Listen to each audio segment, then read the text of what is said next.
What's good, everyone? Welcome back.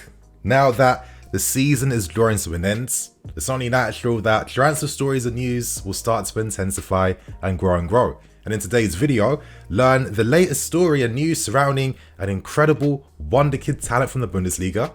And followed by that, you guys, I'll discuss the latest news surrounding Dujon Sterling, some shock news with this one, and Jorginho updates the Juventus too. So I hope you guys enjoy. Let's discuss the latest story that's broken this afternoon, and that's involving the future of Dujon Sterling. Now, this report came from Lizak and Zella from goal.com, and he reports that Tuchel has told Sterling to prepare himself for another pre-season.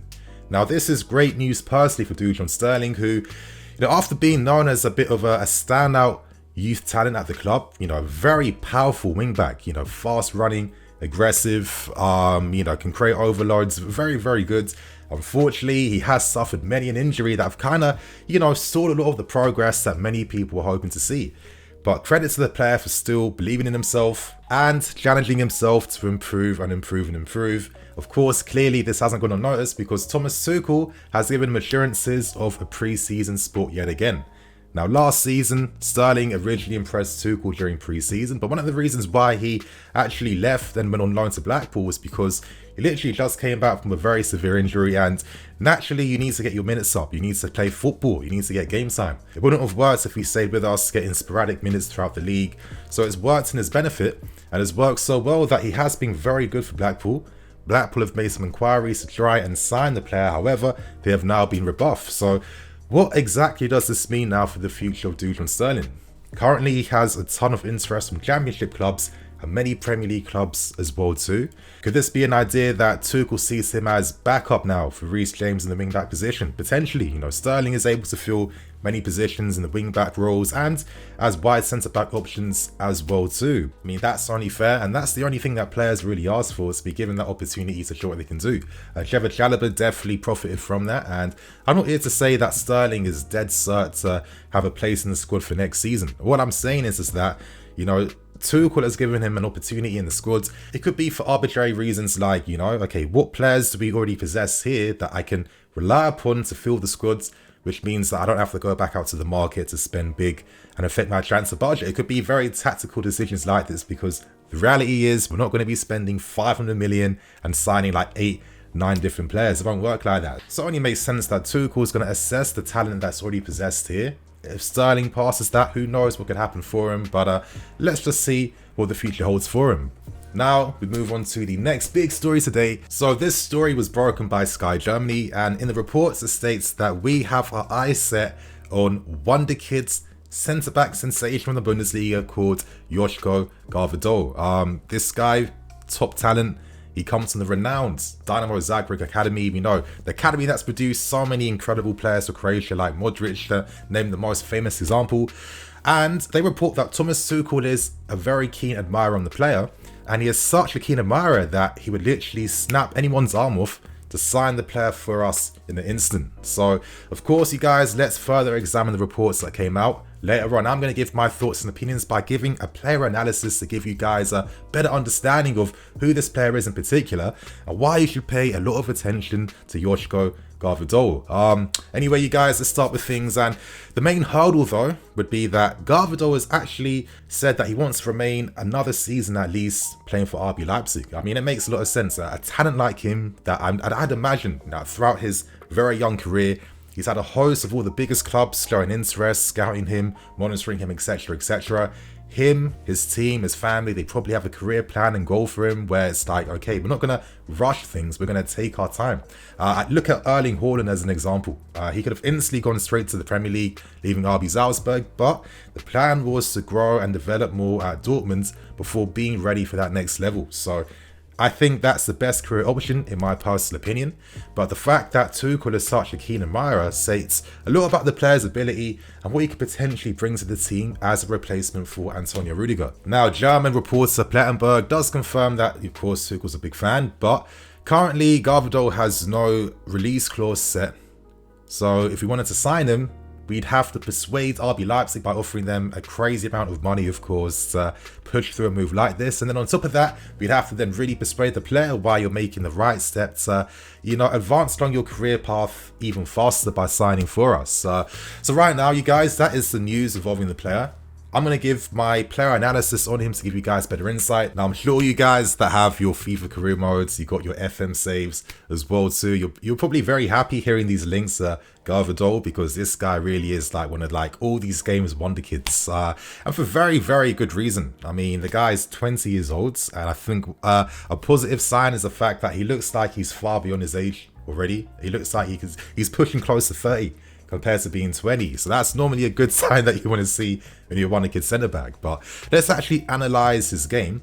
The things that make him stand out, which are many, many things, is the fact that number one, he is left-footed, and left-footed defenders are at a premium. They're like diamonds in the market. One of the reasons behind why is because of the passing angles unique to only left-footed defenders.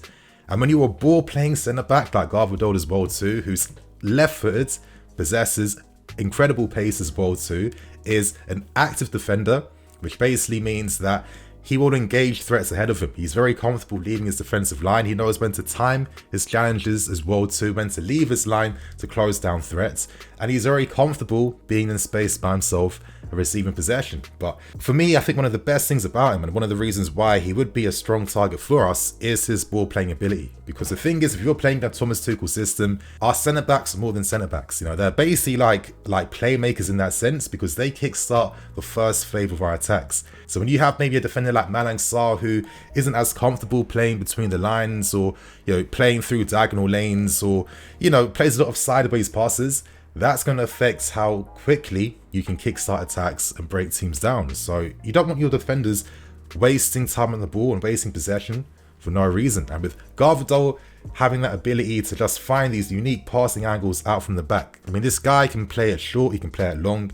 He kickstart these attacks. You know, he's the type of guy that can play that long diagonal ball to find the wing back to help start the overloads. You know, he's a player that takes responsibility in these moments. He is like that leading defender where the ball goes to him for you to kickstart your attacks. And it's really no surprise that in the Bundesliga, when it comes to his XG for build-up, it ranks as some of the highest already. And the guy's literally just been there for one season and is like 20 years old. But to be a good ball-playing defender, it's not just about looking nice aesthetically moving the ball. It's about the purposefulness of how you're using possession. And with this guy in particular, yeah, he is very comfortable breaking those defensive lines, carrying the ball. And that's really important, because like, when you're getting pressed by your opposition team, you know, when their strikers looking to close you down, when you've got centre-backs that are very comfortable beating that press, receiving and playing around that, when you have centre-backs that are very comfortable just, you know, finding themselves in wider positions to receive the ball, you know, that is stretching the pitch. That is creating even more angles to quickly play a direct ball straight to your wing-back, or to find the guy in the half space or between the lines. I mean, for me, I think one personal observation that I've made is that normally defenders that have had experience playing as fullbacks as well too, because Gvardiol, due to how he plays proactively, it's no surprise that he can play on the left at times.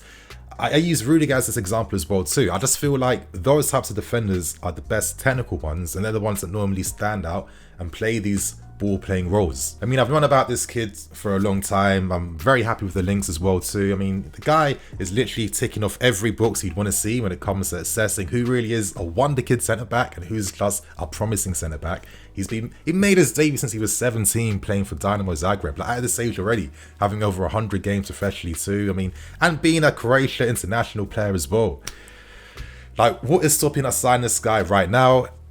To give my closing thoughts on this, crazy thing is, for just how good this guy is, the mad thing is that we actually possess a player already that can kind of do all these very same things that I've been praising Gvardiol for, and that is Levi Colwill. You know, he is very tall, he's got a left foot, he's known for his ball playing out from the back, playing between the lines. I guess the only thing that would really separate that quality difference with some is that, you know, Levi Colwill is not playing in a back three setup that Gvardiol has at RB Leipzig, meaning that, you know, certain skill sets can't be used all the time if the manager isn't calling upon them. So I think for this one, a guy this talented, you just can't ignore. But would he be the guy that I look to sign for next season straight away? Having Colwill and him in the team, I'm not too sure ideally, purely based on the fact that, you know, players got to develop as well too. And I think Gvardiol has potential to be a world-class defender of his generation. I think it's smart to stay a season or two at RB Leipzig and then really push on after that when, you know, you're ready for that next step, which I think actually he would be ready if given that chance. But when you already have a guy in your team that does that already, I think it makes sense to give him that opportunity, because reports have confirmed that Tuchel will look to monitor and use Cole in pre-season to assess if he is going to be that guy to use for next season. So I think that makes sense, but for me, we have to pay attention to this guy. Who knows in the future if we both have him and Cole playing in your defense. So you guys have my thoughts and opinions on him. And to end things with the final story, and let's quickly end things by discussing the latest surrounding Jorginho. Now, we have heard for a while now, literally after every single season since he signed for us, of interest taking him back to Serie A. Recently, Juventus have shown strong interest for Jorginho in particular because they are looking for a top quality reducer for their midfield for next season. Arthur hasn't necessarily been that guy for them. You know, he comes at a premium as well too. They have to move him on first before making any attempts to sign Jorginho, who, even though he is very happy here, well respected and very popular, at the same time wouldn't necessarily rule out a return back to Serie A. And I think that's one thing that his agent makes very clear. And I think, to be honest, I think he's very transparent with things, and I'm actually here for that type of energy to keep things real. So today his agent came out to state that currently he hasn't held any talks with Juventus, and, you know, of course he gave the notion that one of the directors there, of course, is a fond admirer of Jorginho and has paid attention towards the player, but currently due to sanctions, because the club aren't allowed to sell anyone during this period, that means he can't hold any talks. But considering that Jorginho's contract expires in 2023, negotiations to extend that have of course been cancelled due to the sanctions that we face, and with Tuchel making claims about wanting to evolve the midfield, could this be the possibility now to move Jorginho on, get as much as a premium as possible to sell the player, and of course then look to maybe divert to using a different system and a new way of playing for next season? Potentially that could be something that benefits all parties and all factors. Me personally, we don't solely have to find success by having a midfield that focuses more on like possession retention and just like tempo control.